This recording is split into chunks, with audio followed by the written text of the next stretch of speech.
வணக்கம் உறவுகளே, எல்லோரும் எப்படி இருக்கீங்க? நல்லா இருக்கீங்களா?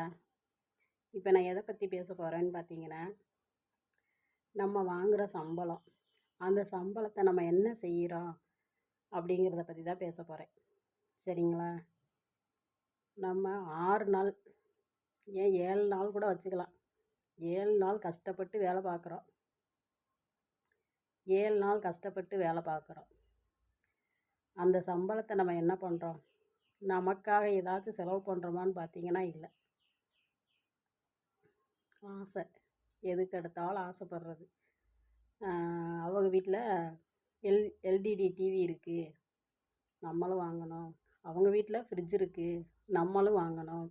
அவங்க வீட்டில் பைக் இருக்குது, நம்மளும் வாங்கணும். பிறகு என்னன்னு பார்த்தீங்கன்னா, இப்போ முக்கியமாக இப்போ இதுதான் ஃப்ரிட்ஜு, வாஷிங் மிஷினு. இப்போ இது எல்லாமே எல்லாமே நமக்கு இப்போ ஒரு அத்தியாவசிய தேவை மாதிரி நம்ம கொண்டு வந்துட்டோம்.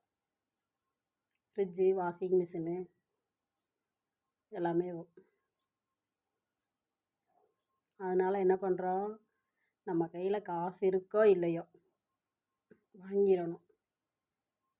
மொத்தமாக காசு கட்ட முடியலன்னு என்ன, கொஞ்சம் கொஞ்சமாக கட்டி வாங்குவோம். நம்ம தான் சம்பளம் வாங்குகிறோம்ல அப்படின்னு ஒரு ஆசை. அவங்க வீட்டிலலாம் இருக்குல்ல, நம்ம வாங்கினா என்ன அப்படின்னு வாங்கிடுறது. வாங்கிட்டு அந்த வாங்குகிற சம்பளம் ஃப்ரிட்ஜுக்கு, வாஷிங் மிஷினுக்கு, டிவிக்கு, பைக்குக்கு, இப்படி எல்லாத்துக்கும் இஎம்ஐ கட்டவே சரியாக போயிருக்கு. மிச்ச சம்பளம் பார்த்திங்கன்னா 0 தான் இருக்குது. இதில் மற்ற செலவு, வீட்டு தேவைகள் இருக்குது, பிள்ளைங்க படிப்பு செலவு இருக்குது. அப்புறம் பார்த்திங்கன்னா திடீர்னு ஏதாச்சும் ஒரு ஆஸ்பத்திரி செலவு, ஒரு ஃபங்க்ஷன் வீட்டு செலவு, இதெல்லாம் சமாளிக்கணுன்னா என்ன செய்கிறோம்? யார்ட்டாச்சும் கடை வாங்குவோம் அப்படின்னு வாங்கிடுறது. ஆசைப்பட்டால் பரவாயில்ல, நம்ம பேராசைப்படுறோம். அதனால் என்ன செய்கிறோன்னு பார்த்தீங்கன்னா, லோன் குழுவில் கடன் வாங்குறது, மகளிர் குழுவில் கடன் வாங்குறது, வாரம் வாரம் கடை வாங்குறது, தெரிஞ்சவங்ககிட்ட கடை வாங்குறது, இதெல்லாம் பண்ணிக்கிட்டு இருக்கோம்.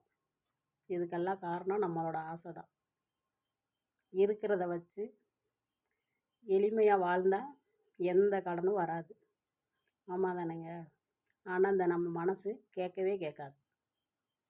அவங்க முன்னாடி நம்மளும் நல்லா இருக்கணும், அவங்க மட்டும் அப்படி இருக்காங்க, நம்மளும் அப்படி இருக்கணும் அப்படின்னு ஆசைப்பட்டு ஒன்றொன்றத்தையும் வாங்கி அதுக்கு இஎம்ஐ கட்டி கட்டி நம்மளோட ஆயுசும் போயிடுது.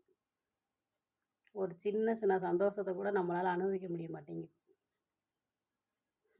எல்லா பக்கமும் வாங்கி வச்சுட்டு அதுக்குன்னு ஓட வேண்டியது இருக்குது. ஆமாம் தானேங்க?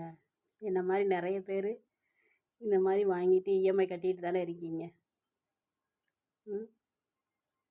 உண்மைன்னா கமெண்ட்டில் சொல்லுங்கள், சரிங்களா?